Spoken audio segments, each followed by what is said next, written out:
siang, sore, maupun malam, Bu Septina dan teman-teman yang saya kasihi. Kami dari kelompok B Sejarah Minat 11 IPS 5 akan membahas mengenai nasionalisme India. Selamat menyaksikan. Nah, yang pertama, ada pemberontakan Sepoy yang terjadi pada tahun 1857 sampai 1858. Yang pertama ada faktor-faktor pendorong pemberontakan, oke? Sejak awal 1600-an, Inggris tiba di India yang diwakili perusahaan dagangannya yang bernama British East India Company, yang bisa disingkat EIC. Tujuan awal Inggris di India itu adalah untuk mendapatkan rempah-rempah. Nah, ketika itu India berada di bawah kekuasaan Kekaisaran Mughal yang bercorak Islam. Sebelum Inggris, pedagang-pedagang Perancis, Belanda, Spanyol, dan Portugis telah berdagang di sana.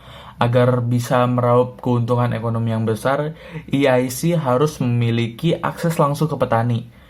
Itu berarti EIC harus menguasai India secara politik dan militer. Nah, ambisi itu mulai terwujud seiring dengan melamanya Kekaisaran Mughal.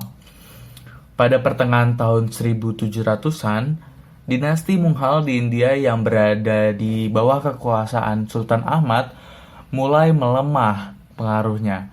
Sehingga pada tahun 1830, EIC mengambil keuntungan yang besar dan melemahkannya dinasti Mughal dengan mengambil alih kekuatan politik dan militernya. Secara resmi, EIC didirikan pada tahun 1773.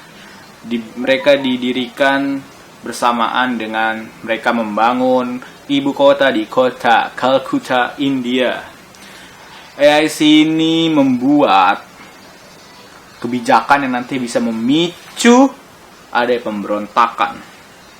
Pemberontakan ini dinamakan pemberontakan Sepoy. Pemberontakan Sepoy ini dinamakan oleh mereka karena isinya orang-orang Sepoy. Sepoy ini secara etimologis secara etimologis diartikan sebagai prajurit infanteri Mughal. Prajurit infanteri Mughal ini atau Sepoy diberi nama oleh EIC karena mereka adalah pribumi. Mereka memiliki 300.000 pasukan yang terbagi di 3 pangkalan berbeda. Pangkalan yang pertama adalah Pangkalan Bombay. Pangkalan yang kedua namanya Pangkalan Madras. Dan yang ketiga adalah Pangkalan Benggala, maksud saya itu. Berikut ini adalah kebijakan yang bisa memicu perperangan atau pemberontakan yang terjadi pada waktu itu, zaman dulu. Yang pertama, salah satunya ini adalah EIC menerapkan tanah milik sebagai tanahnya mereka gitu. Cara itu kayak mencuri nggak sih? Ini kan mencuri. Jadi tanah orang itu dianggap sama tanah pemerintah gitu. Pada parah banget. Kebijakan ini tuh sama kayak yang dilakukan mereka di Indonesia, tapi pada tahun 1814 sampai 1816. Nah, ini tuh dipimpin oleh Thomas Stamford Raffles. Pada 1850, EIC menghapus hukum waris Hindu dengan mengizinkan orang India yang memeluk agama Kristen untuk mendapat warisan. Para misionaris juga diberi kebebasan untuk berdakwah di tengah para penganut Hindu. India tidak hanya menjadi sumber bahan baku dan bahan mentah, seperti kapas, sutra, nira, tinta, sendawa, dan teh, tetapi juga menjadi pasar bagi komoditas Inggris. Proyek-proyek infrastruktur EIC seperti jalan raya dan kereta api dianggap bukan untuk rakyat India, melainkan untuk melayani kepentingan ekonomi politik Inggris. Menurut Doctrine of Lapse 1848, EIC akan menganeksasi sebuah kerajaan jika raja dipandang tidak kompeten atau tidak memiliki keturunan laki-laki sebagai pewaris tahta. Menurut tradisi di kerajaan-kerajaan Hindu saat itu, raja yang tidak memiliki anak laki-laki dapat mengadopsi seorang laki-laki yang diberi hak penuh sebagai anak. Banyak orang India telah mengenyam pendidikan barat, namun mengalami diskriminasi dalam hal kenaikan pangkat. PIC mendahulukan orang Inggris asli dan kaum kulit putih dibandingkan kaum pribumi India. Pada 1856, kasta Brahmana diwajibkan untuk berdinas menyeberangi lautan. Padahal masyarakat Hindu percaya bahwa kaum Brahmana yang melintasi lautan otomatis akan kehilangan kastanya. Hal ini menimbulkan kemarahan kaum Brahmana. Pada 1853, EIC memperkenalkan senapan jenis baru, Lee Enfield. Senapan ini bekerja dengan baik jika bagian sisi katrek senapan diberi cairan pelumas. Saat itu belum dikenal cairan pelumas buatan. EIC menggunakan pelumas alami dari lemak sapi dan babi untuk mengeluarkan sisa-sisa bubuk mesiu yang tertinggal di dalam serta untuk memasukkan isi katrek. Ujung katrek harus dilepas terlebih dahulu. Cara yang paling cepat untuk melepas adalah menggunakan gigi. Itu berarti prajurit akan bersentuhan langsung dengan pelumas haram di katrek. Jalannya pemberontakan. Prajurit pertama yang menolak menggunakan senjata tersebut yaitu seorang kasta Brahmana kelahiran Uttar Pradesh bernama Pandey, dihukum gantung pada April 1857. Puluhan prajurit sepoi di Meerut, Uttar Pradesh mengikuti jejak Pandey. Mereka dihukum penjara dan kerja paksa yang kemudian memicu revolusi yang lebih luas di Meerut. Pada 10 Mei 1857, prajurit sepoi Meerut menyingkirkan perwira Inggris, membebaskan rekannya yang dipenjara, menaikkan bendera revolusi, serta melakukan long march selama 5 hari ke New Delhi dan segera disambut oleh rekannya yang bermarkas di situ. Mereka menguasai Delhi serta mendeklarasikan Bahadur Shah II sebagai kaisar dan pemimpin yang sah di India. Pada September 1857, pasukan Aich mengepung Delhi. Aich menguasai Delhi, mengasingkan Bahadur Shah II ke Burma yang sekarang menjadi Myanmar, serta mengeksekusi mati anaknya. Dinasti Mughal pun berakhir. Meski Delhi telah dikuasai, pemberontakan berlangsung di kerajaan-kerajaan bawahan Mughal yang lain. Pada Juli 1858, India berhasil distabilkan. Dampak pemberontakan. Berakhirnya pemberontakan juga diikuti dengan berakhirnya kekuasaan Aceh di India pada 1858. India pun berada di bawah kendali langsung penguasaan Inggris di London, British Crown, dan Ratu Victoria di Galeri Empress of India. Hal ini menandai dimulainya era baru yang disebut Birth Raj 1858 sampai 1947. Pemerintahan Inggris mengutus gubernur jenderal yang disebut Victory yang baru sebagai wakilnya.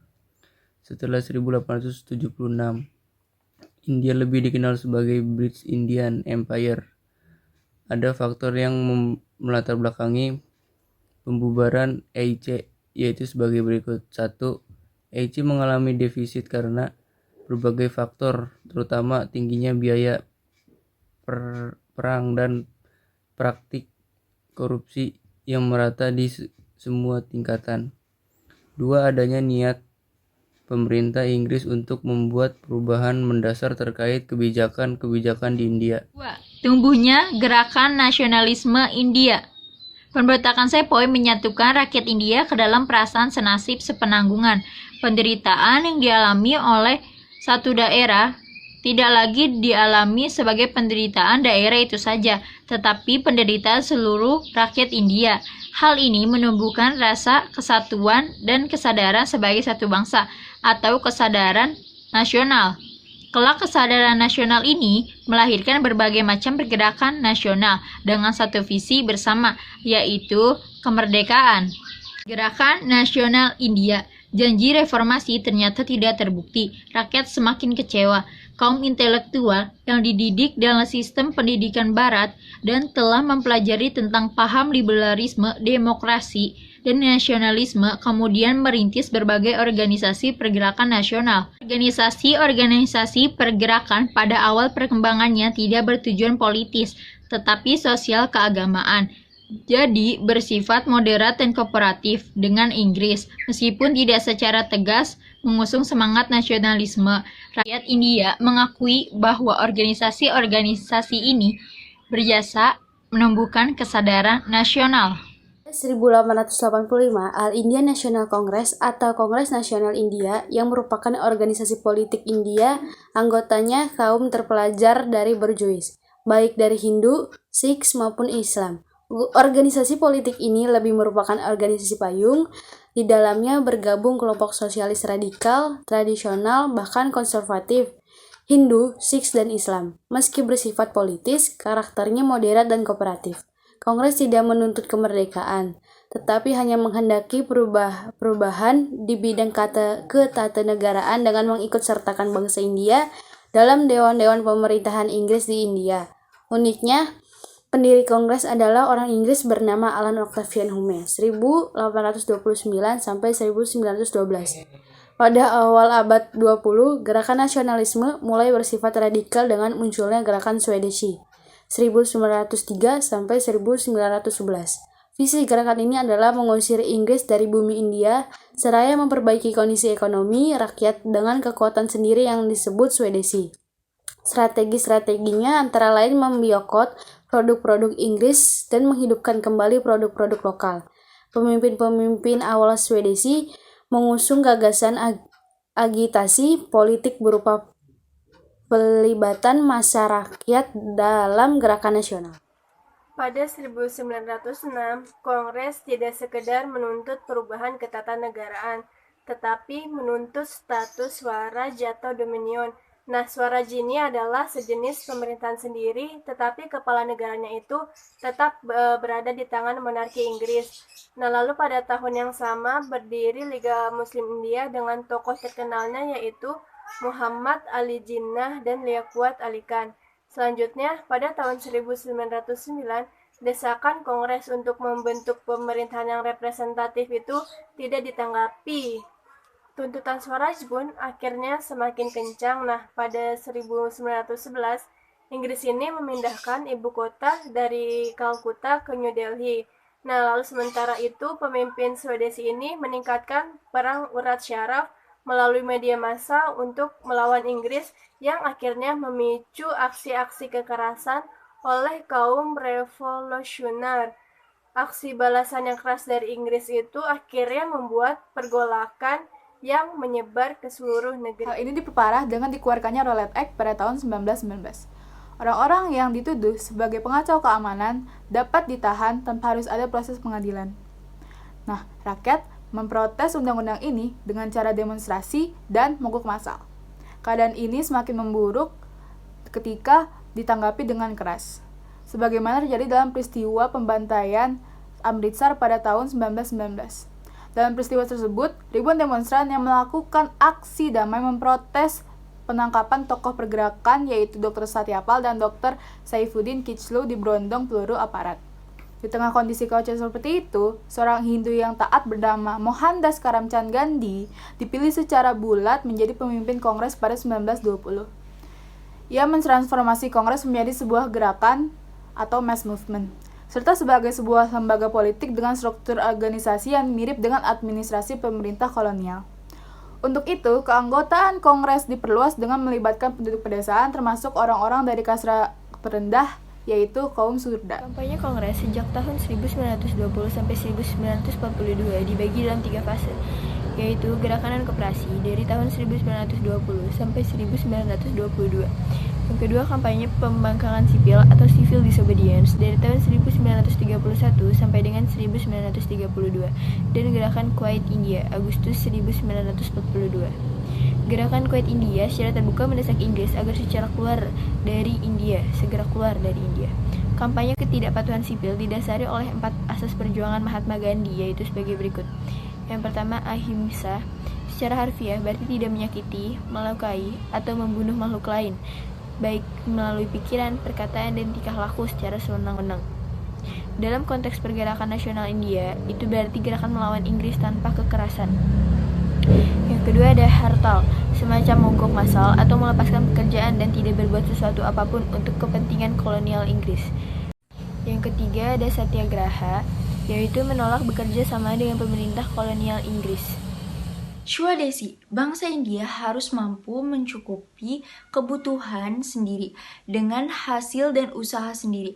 Pelaksanaan gerakan Swadesi antara lain dengan gerakan Khadar, yaitu memintal dan menenun sendiri. Pada tahun 1935, pemerintah Inggris mengeluarkan India pada tahun 1937. Isinya antara lain 1. Berikut: dibentuknya negara Federasi India. 2. Provinsi-provinsi mendapat otonomi yang luas. 3. Segera diadakan pemilu di setiap provinsi yang diikuti semua partai untuk memilih Dewan Provinsi. Liga Muslim menerima India Act karena isinya menjamin hak-hak golongan minoritas. Kongres menolak karena dianggap tidak sesuai dengan kehendak rakyat. Namun, India Act tetap berlaku pada tahun 1937. Dalam pemilu 1937, Kongres memenangkan 7 dari 11 provinsi. Partai pemenang di setiap provinsi berhak membentuk pemerintah. Pada tahun 1947, Inggris mengesahkan status dominion kepada India. Menurut undang-undang ini, India dibagi menjadi 2 dominion, yaitu India dan Pakistan. Pada Agustus 1947, Pakistan dan India masing-masing resmi berdiri sebagai negara merdeka. Pakistan tanggal 14 Agustus dan India tanggal 15 Agustus. Salah satu wilayah besar yang dibagi adalah Benggala. Bagian timur yang mayoritas penduduknya Islam menjadi milik Pakistan, sedangkan bagian barat yang mayoritasnya penduduknya Hindu menjadi milik India. Kelak pada tahun 1971, wilayah bagian timur ini membentuk negara sendiri, yaitu Bangladesh.